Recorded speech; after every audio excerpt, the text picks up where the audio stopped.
Good morning, judges. We are A1 batch. I am K. Jagruti. Our project is animal movement observation using night vision thermal sensor. Thermal imaging is a method of improving the visibility of objects by detecting the infrared radiations and creating an image based on that information. Objectives of our project are to develop the protected environment for domestic animals, to safeguard the agricultural farms from wild animals, and to detect the presence of an animal in a video. Next will be continued by my friends. Good morning to all the judges. We are from A1 batch. I am Lakshmi. Today I am going to tell about hardware and software components. The hardware components we used are mobile phone, laptop and a thermal camera. The software we used is YOLO V3 algorithm. And coming to the flowchart, we first collected the thermal videos using thermal camera. These images and videos are trained using YOLO V3 algorithm. And for this, to identify an image, a desired boundary box is drawn around the image. And for example, if it is a cat, it shows us it is a cat. For example, it is a wild animal, it shows us it is an elephant or a lion, and it gives an alarmic sound to detect the animals. Thank you. I'm Bhavna. I'm going to explain YOLO V3 algorithm which is used in this project. So this YOLO V3 algorithm we are choosing this version because it has better accuracy and speed compared to other versions, and consisting of three major components, that is backbone network and detection layer and the post processing. So the first one is backbone network. This layer will be processing the input in order to modify the size of an image and also extract the features out of it. So which consisting of the layers called first the input layer and the convolution layer and the max pooling layer and the residual layer. So the first one is the input layer, which takes an image and modifies the size of an image, just like it's a pre-processing one, and we're taking the size of an image 416 by 416. And the next one is the convolution layer. This convolution layer will be consisting of filters, and it will be extracting the features out of it, like edges, corners, and the boundaries of the image in a boundaries of an animal in an image. And the output of the convolution will be getting about the feature maps. And the next one is max pooling layer. So this max pooling layer will be reducing the size of an image by processing the image. And also we have a residual block which is consisting of skip connections. So these skip connections will be including the present layer features with the past layer features so that they can't be avoided. And then we have the detection layer. So in the detection layer we have three prediction heads with this, so that we can identify the large, medium and small objects present in a image or a video. So we are taking the strides of 32, 16 and 8, and we are processing the image with these strides.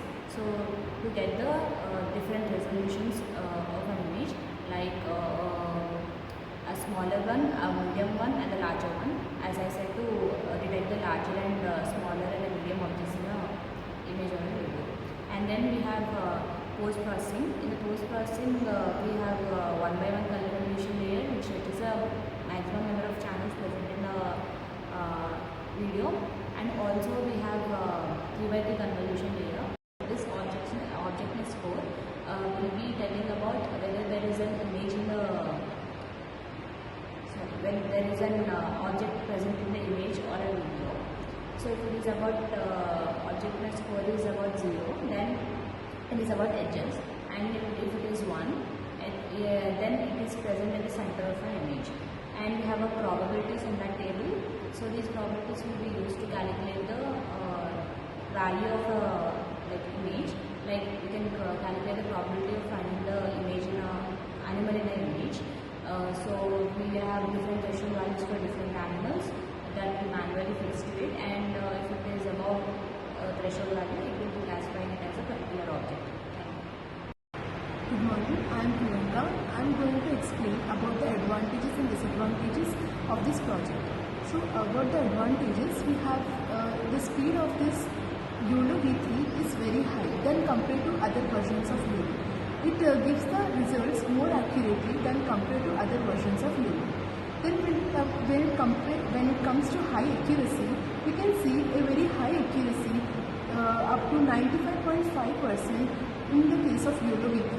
Versatility, it is having a high versatility in which it can work with other versions and other open resources available on the internet to do YOLO V3.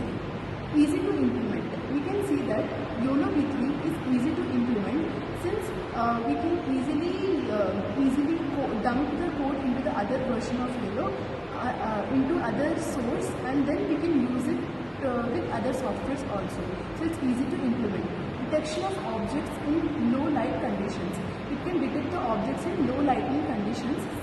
Because of this only we can use it in thermal image processing. Better accuracy. We can have a good accuracy since I told it is having high accuracy of 95.5% in YOLO V3. Non-intrusive. It's non-intrusive because it can have high adaptability with the other systems of YOLO. Next it comes to the disadvantages. In the disadvantages, it requires high-end hardware. High-end hardware means the hardware which we are using, it requires more number of hardwares to be connected in the endpoint. Limited performance in crowded scenes. See, when we take the images of all the animals, it's having a limited performance because we cannot get an accurate animal which is in the crowded area.